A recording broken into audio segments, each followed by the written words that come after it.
game da matsalar ilimin hadisi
da cewa wannan musulmi na launanta ko juya nasu zuwa ga san rai da dawar cewa wannan ya inganta ne a riwaya ko kuwa a ƙabata da alƙur'ani a nasabta shiga wato faɗin ubangiji subhanahu wa ta'ala don haka kawai matasa su kusu a bayan wannan san rai su gaskata wannan da'awa ko da wannan da'awa ta saba wa imanin sahabban manzon Allah ko da wannan da'awa ta saba wa ijma'in tabi'ai ko da wannan fatawa ta saba wa abinda al-a'immatul arba'a suka haɗu a kansa sai ijma'in malaman musulunci ma gaba ɗaya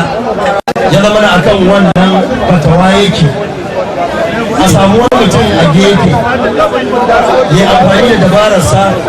ya kirkiri tunaninsa ya ɗauko aya alƙur'ani ya sauya ta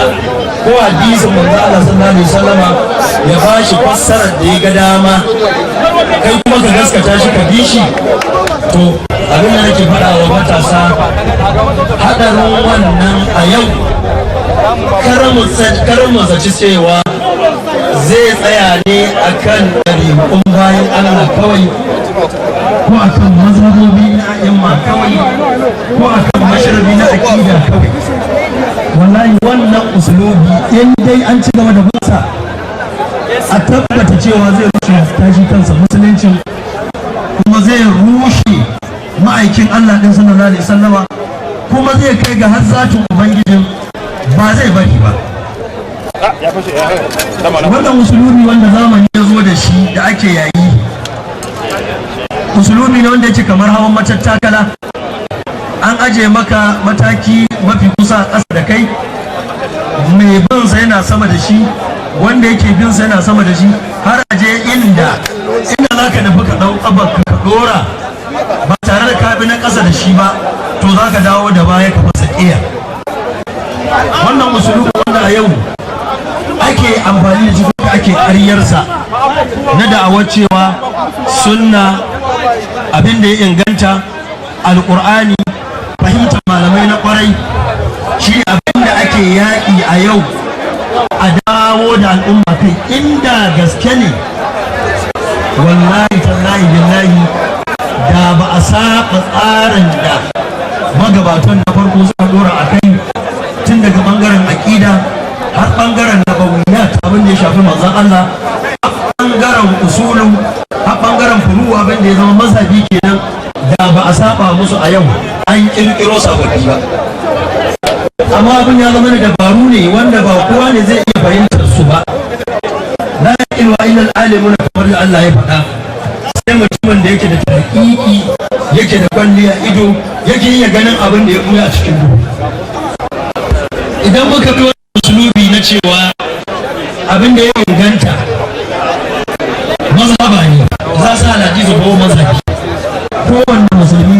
zai iya buɗe shi tsari ya ɗauko hukunci zai iya buɗe musulun ko wani littafi daga littafin hadisi ya ɗauko wani nassi ya kuma ba da fata fatawa da wannan nassi ko da kuwa wannan fatawar